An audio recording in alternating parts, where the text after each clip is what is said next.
12 midnight ng July 4, 2025, sinalubong namin ang aking kaarawan pero ngayon lang nai-edit. Syempre, daming ganap pa. Anyway, tuloy na natin. Baka tuluyan ng hindi na-edit.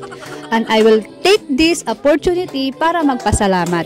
Marami pong salamat sa lahat ng mga bumati sa aking kaarawan, sa mga followers namin ni Nalaki at Bless at mga kaibigan. Salamat po. At lalo na sa aking mga anak na nagbibigay ng dahilan para lumaban, sa aking asawa na laging naandyan, na laging nakasuporta, laging naandyan para damayan ako, lalo na sa panahon na nung akala ko ay hindi ko nakayanin pang mabuhay. At higit sa lahat, sa Panginoon Diyos, kasama ang Inang Berhen na patuloy akong iniingatan at binigyan ng kagalingan sa panibagong buhay na pinagkaloob sa akin 3 years back now mula nang sinubok ang aking buhay na nakiharap kay kamatayan ang akala ko ay hindi ko na malalagpasan at ang magkaroon ng ganitong kasayang kaarawan.